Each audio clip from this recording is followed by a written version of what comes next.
I'm Mark Golub, and in the news are a series of very troubling issues to the Jewish community. As of Thursday, June 26th, it is now 14 days since the kidnapping of Naftali Frankel, Gilad Sha'ar, and Eyal Yifrah. 14 days. And as far as we know, and we never know what's going on behind the scenes, but as far as we know, the whereabouts and the fate of those three teenagers is unknown. Here in America, the Metropolitan Opera of New York City, at this moment, is still planning to stage a production of the opera, The Death of Klinghoffer, which at its core is outrageously offensive to the Jewish community in its goal of humanizing the four Palestinian terrorists who savagely murdered in cold blood Leon Klinghoffer in their hijacking of the cruise ship the Achille Lauro in October of 1985. And on the world Jewish scene, an eruption of virulent anti-Semitism in Western Europe, in France, in England, is going virtually unnoticed in America and by the vast numbers of American Jews. It's as if we learned nothing from the failures of the American Jewish community in the 1930s and 1940s, when only pockets of Jewish protest and activism were to be seen, fighting to save European Jewry. Well, against this backdrop of issues confronting world Jewry today, it's wonderful to be able to look for analysis and opinion to one of Israel's leading columnists, whose brilliant weekly columns appear in the Jerusalem Post, and they're available to you online free of charge, Isi Leibler, who's on our phones right now from Jerusalem. Isi, thank you so much for joining us again. Very nice to speak to you again, Mark. Isi, I want to begin with Naftali Frankel, Gilad Sha'ar, and Eyal Yifrah. As you sit in Jerusalem this evening, any news of progress? No news whatsoever. And I must tell you, Mark, I don't think anything has gripped the country as much as this abduction has gripped us, and the pain that we're all feeling and the identification with those three extraordinary families, and particularly the mothers who have spoken up with such dignity and restraint in the context of what's happening. Okay. I find it particularly close to me because my grandson studies in yeshiva in the Gush, and also in the past hitchhiked from there, which I think is deplorable and is one of the big issues that are being debated in Israel. I'm sorry, what is one of the issues being debated? Hitchhiking. Well, I was very anxious to hear what you had to say. We spoke with David Wilder, Izzy, who leads the Hebron Jewish community, and he was telling us that the reality of Jewish life, the reality is that people hitchhike all the time because the bus service is so erratic or not regular enough, and that he hitchhikes, his kids hitchhike, and that while in theory one can say Jews shouldn't hitchhike on the West Bank, the reality is that it happens all the time, and it's inappropriate in any way to suggest the kids are responsible for their own fate. What's your sense? I agree that the kids are not responsible for their own fate. Absolutely. What I do say is we take so many precautions on so many levels. It's surely incumbent on every educational institution that has children there to ensure that they go backwards and forwards out of the area in safety. And if that requires busing and extra transport, they should do so. They should never put them in peril by allowing a situation like this to take place. The Hamas and other Arab extremists have been announcing for months that they were going to kidnap. Mm-hmm. This was surely something which was obvious to anybody, a soft spot. And as I say, I don't blame anybody for the past, but for the future, I believe we have an obligation to take greater care of our children and not allow this to happen. By the way, we read a story in the Jewish Week here in New York that the Israeli reaction to the kidnapping is tearing at Israeli society. Everybody's blaming somebody else. What's the truth? To what extent has there erupted in Israel a kind of blame game? I must tell you that as never before that I can recollect since I've been in Israel, has there been a consensual unanimity and support and a desire and prayer that these kids will come back. And sure, there's been a little bit of blame. They say there was the police broke down and did something wrong. But by and large, even politicians who I have considerable contempt for in these situations have been behaving reasonably well. The only people who are behaving appallingly have been the newspaper Haaretz, which was a post-Zionist, but I no longer regard it as a post-Zionist paper, but has been promoting articles by people like Avram Borg and others, which are just outrageous, suggesting that we are at fault and that we kidnapped the Palestinian people, so why shouldn't they kidnap us? And this has created such outrage in Israel. I can assure you it is not a division. It is a small splinter group of extreme, delusional fanatics on the left who are not taken seriously. Isi, has Israel kidnapped Palestinians? What nonsense. As you know, Mark, we are desperate to separate ourselves from them. The vast majority of Israelis would break off completely from the Palestinians tomorrow if they could find a solution which would guarantee their security. But we are aware that after having been offered 95% of the territories which were part of the Jordanian area, not part of the Palestinian state, but which were conquered by Jordan, after being offered that, both Arafat and his successor Abbas ran away from it. Why?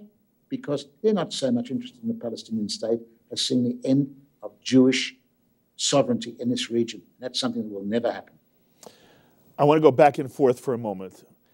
Israel's been searching throughout the West Bank for these three kids. There have been more than 350 arrests of Palestinians as Israel has tried to get whatever information it can. And I assume Israel is also trying to pressure the Palestinian community on the West Bank to give them information that would enable Israel to rescue, if possible, and we're all hoping the three teens are still alive. Colonel Richard Kemp has written an article in which he says that's unlikely now, but until we know for a fact that harm has befallen them, we want to believe that they can be retrieved unharmed. Absolutely. At the same time, during the arrest, 4 Palestinian teens have been killed by the IDF. There are some in the Jewish community, and they've written in Haaretz, critical of Prime Minister Netanyahu and the IDF, but of Netanyahu for not expressing the same level of concern for Palestinian teens murdered as he has for the 3 Israeli teens who've been kidnapped. I want your reaction.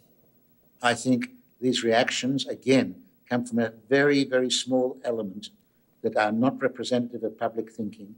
They're sick, because what happened here were Palestinians who were hurling Molotov cocktails and lethal rocks and things at the Israelis who were trying to enforce some sort of understanding, trying to find out what was going on. These people were behaving like terrorists and they got killed in that context. Sure, we're sorry for anybody being killed, but they brought it upon themselves. You can't say that these 3 innocent kids who are uninvolved in anything brought this upon themselves. And to make an analogy, to me, is not only preposterous, but it's nauseating and sick. And as I say, that view would be shared by 95%, if not 98%, of all Israeli Jews. And I share that view entirely. Isi, Prime Minister Netanyahu has suggested that Hamas kidnapped the 3 boys. Mahmoud Abbas claims Netanyahu has not shown any proof. Do you feel that it is a closed issue, that this is a Hamas kidnapping? Is it true that there has been no evidence to back up Netanyahu's claim that it was a Hamas action? Tonight they announced that they had the names of the 2 people that they suspected were responsible for them, Hamas activists from Hebron who disappeared on the Thursday. I have no doubt, with all the noise that Hamas were making, that this is their operation. And if you look at what their leaders have been saying, they've been careful not to take responsibility, but to praise and say that this is the work of good Arabs. And there's no doubt in my mind that this is a Hamas operation. Unfortunately, the vast majority of Palestinians that are not even under Hamas territory have been so poisoned, even by Abbas, that they're cheering and waving flags as well. Some of the things that are being promoted in the Arab media, and I talk about within the PA, are absolutely disgusting. Abbas may have made a statement condemning that under enormous pressure from America 5 days later, but when you look at what goes on in his media, which is controlled, it's not a free media, where they all put their 3 fingers up as a victory sign, it makes you feel sick that these are people who have been so desperately destroyed, have been effectively poisoned by a brainwashing, which I can only compare to how what the Germans underwent when they were brainwashed by the Nazis. So what does it say to you now about the Fatah-Hamas alliance and whether in some way Israel is justified in saying that as long as the Palestinian Authority and Mahmoud Abbas is in alliance with Hamas, which just this week now has just made it as clear as possible in their opposition to any help that Fatah may even give Israel in finding these kids, in celebrating the kidnapping of these kids. It's clear that Hamas has not changed its stripes. It remains a terrorist organization, and that in some way the United States has said as long as Hamas is a terrorist organization, the United States does not want to deal with Hamas. What does it say now about any claim that Israel may make that the peace process, even if it's on its last legs anyway, it is impossible for Israel now to engage in a peace process with a Fatah-Hamas unity government? Absolutely no question in my mind that is the case. You have to understand it's more than anti-Israel. They have within their charter a call for all their followers to go out throughout the world and kill Jews as much as possible. They're the real genocidal, openly genocidal. And I must say to you that it is deeply distressing to me that the Obama administration has somehow or other shut its eyes and gone along with this and says, well, we're dealing with technocrats, we're not dealing with Hamas itself, and they're a technocratic setup, this PA administration, but it's not. They're a unity, and as long as they're combined, we can't have anything to do with these people, and Israel would be indulging in folly if it negotiated with them, and it will not. One more question on this entire issue. You said that in some way the Israeli public has responded to the kidnapping of these 3 teens in a way that you have never seen before. And I was surprised only because I thought that when Gilad Shalit had been kidnapped, there was a similar Israeli people reaction.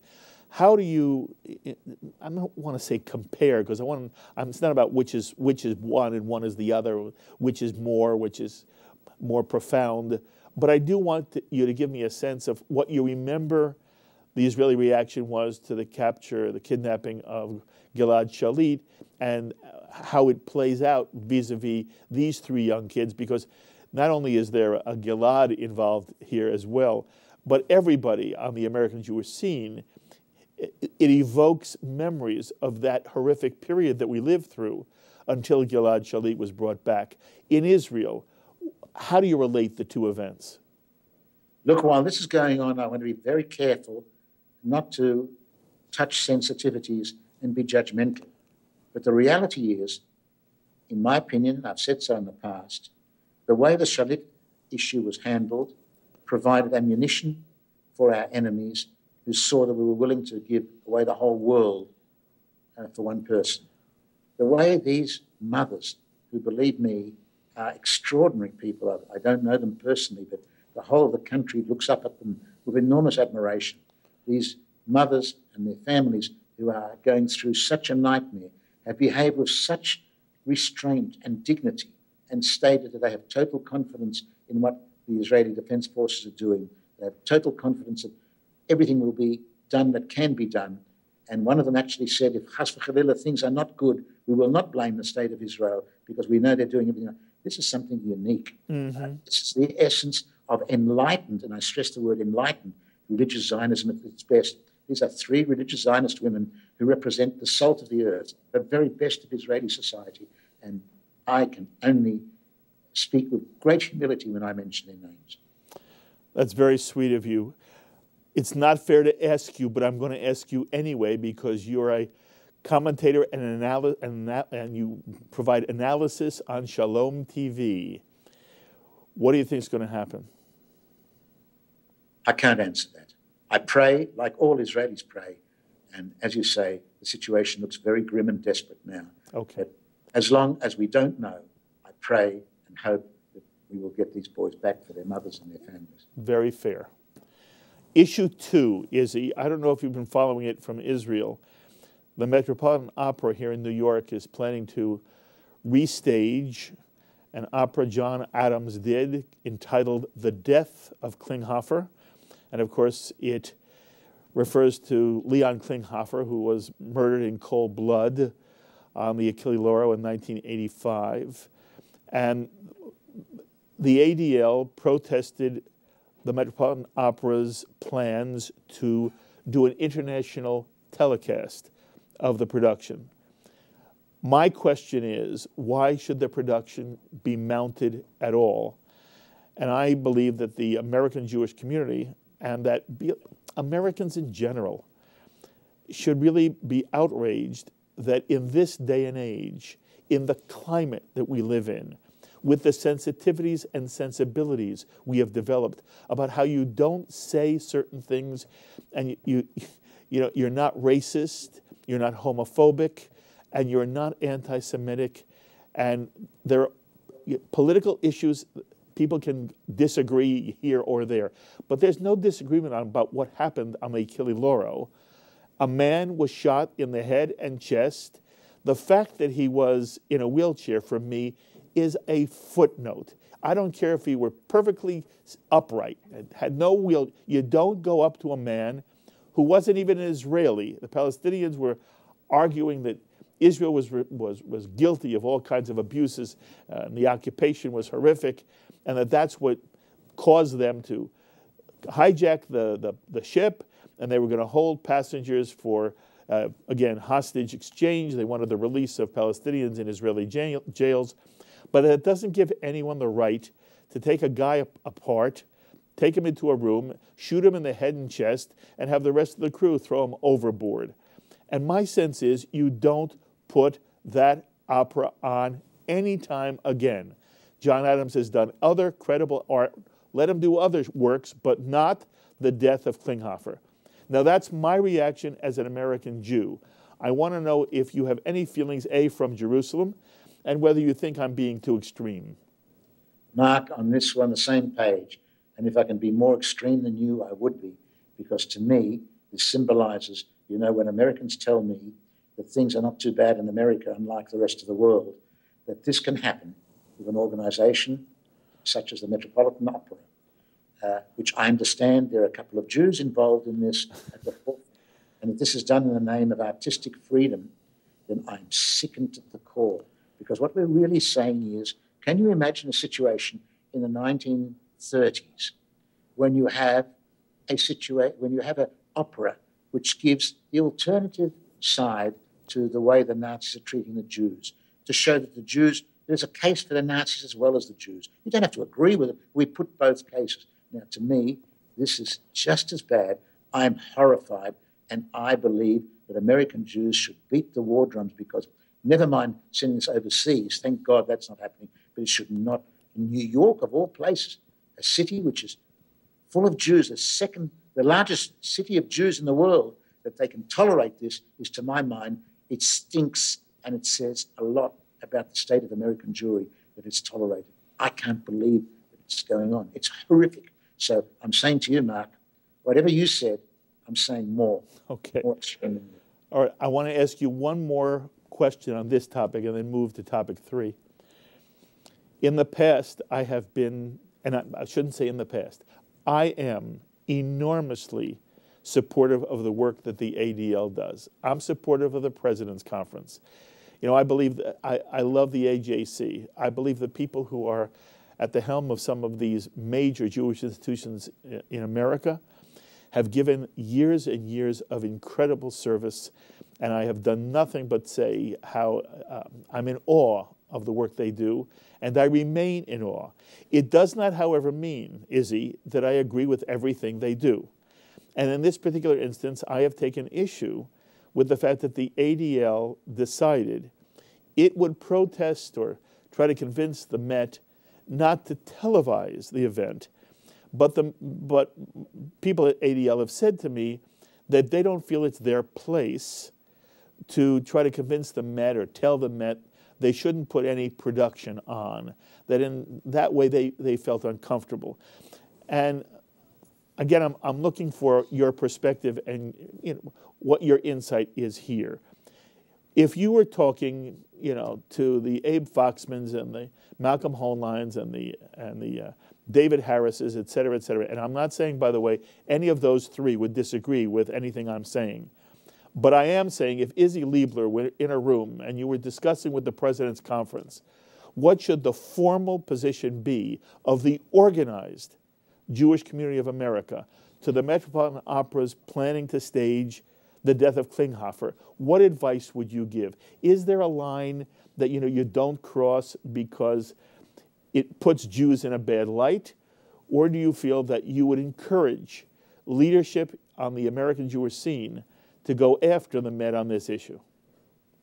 Mark, you're putting me on the spot because I'm an Israeli, and for me to be telling American Jewish leaders who I share the respect that you expressed how to behave is very difficult.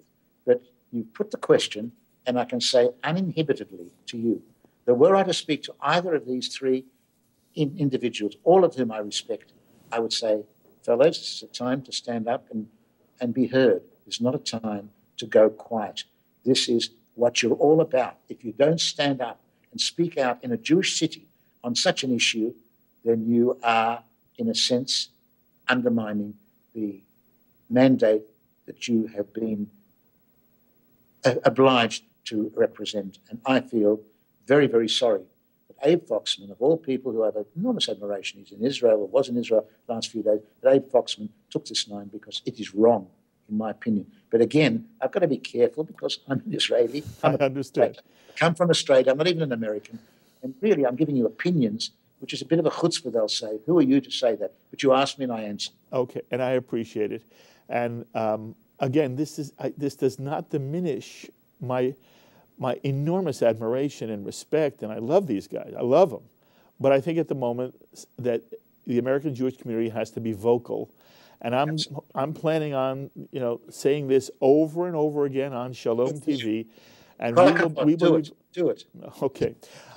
This leads me into the piece you just wrote this past week. Again, another brilliant piece, and it sort of, I told you in an email, I felt you were talking exactly out of my heart. You talk about, number one, the plague of anti-Semitism in Europe.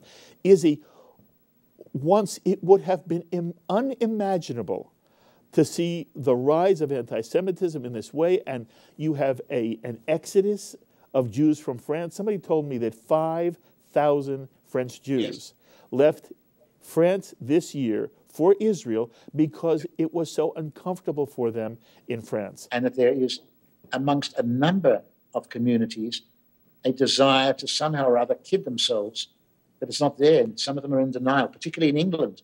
They're in total denial about what's going on around them. And I see clouds that are horrific. I see not only anti-Semitism, but now with these characters that are going overseas and buying into jihadi movements and coming back. The main target is going to be Jews. I see a very awful situation in which governments, which are better than public opinion, because public opinion, unfortunately, is even worse than the governments. And those governments are frightened to act both out of political correctness and because they're fearful of Muslim riots, and ultimately, in many cases also, because they're fearful of losing ballots to the Islamic elements and playing up to the left. It's a witch's brew, a nightmarish witch's brew of all the things that one could dream of is happening in Europe. But I must say to you, ultimately, the biggest losers are going to be the Europeans themselves, because they're heading into dark ages. And if they do not respond, God help them. There's already a reaction by going to the radical right. That is not necessarily to our benefit either, because the radical right may hate Muslims, but they're also not inclined to be positive towards Jews and all. And here we have to be very careful to distinguish between the radical right, which is anti-Semitic, and the right wing, which is not necessarily anti-Semitic. It's terribly complex. But if you ask me one thing, any Jew that is looking towards a future for his children and is prepared to stay in Europe has to accept the fact his child has to go undercover as a Jew unless he's going to live a pariah-like existence. It's back to the 1930s with a vengeance. Except in the 1930s, you had the left and certain liberals at least speaking up. Nobody speaks up for us today. Okay, and I want to talk to you about that. The last point, and we're almost out of time. You know, Isi, Jews have used this phrase, never again, in connection with the Holocaust. And I'm saying to myself, never again should also refer to any Jewish mistakes, errors Jews made in failing to save European Jews from the Shoah. And yes. I'm concerned, Isi, that there's a total lack of urgency within American Jewry, that we here in America seem to be accepting the reality of European anti-Semitism. Even in Israel, there seems to be more excitement about the fact that there's Aliyah now coming from France than the fact of French acquiescence to anti-Semitism. And my own sense is the American administration should be outraged for America and should be pressuring governments in Europe yes. who are tolerating this. It may not be government-sponsored, Isi, but the reason anti-Semitism has erupted in Western Europe is that no one is shutting it down. And I want American Jewry to start screaming from the rafters that the American administration, just like we did with Jackson, Vanik, and it affected the Soviet Union, I believe America and world Jewry, even Israeli Jewry, has a responsibility now to call upon the French government, the British, all European governments. It is not acceptable for French Jews not to be able to live in France if they want to. And therefore, I want to turn what you said a quarter of an inch. Yes, Jews right now can't live in France. That shouldn't be. French Jews should only come to Israel if they want to make Aliyah, not because they're afraid of living in France. We're on the same page, Mark. The sad thing is, 5 years ago, American Jewry were at the forefront of any such activities. I have this terrible fear that because they've been so badly bruised by the Obama administration, they're just not using their clout anymore. Mm-hmm. And they're kind of keeping their ammunition dry, but that's not good. It's not for something like this. And not for the opera. There are many things. You can't keep your powder dry. You've got to cut and be heard. And I hope that American Jewry will revert to what it always did. It did not just rely on silent diplomacy. It spoke up when the time came, because ultimately silent diplomacy can be useful, but only as a twin-track policy, side by side with public demonstrations if necessary. And American Jewry has still got a lot of power, and they should use it and not regard themselves as impotent. They're not impotent. And the Obama administration is not a pleasant one in many respects for some Jews, but that will pass. America is still overwhelmingly supportive of Israel, the American people, and we've got to work on that, strengthen that, and build that up in other areas. Isi, I always love talking to you. Nobody says it like you do. I am very, very grateful. You know I will continue to turn to you and call you in Jerusalem. And of course, whenever you're in the States, you must sit with me at our table. But as always, thank you so much for giving us time on Shalom TV. My pleasure, Mark. All the best to you. Thank you. Isi Leibler, columnist for the Jerusalem Post. And if you want to sign up to receive Isi's weekly column online for free, just Google Isi Leibler or visit his blog at www.wordfromjerusalem.com. My thanks to Sloan Copeland, Serge Goldberg, and Carol Lilienthal for this edition of In the News. Until the next time, I'm Mark Golub. Be well, my friends.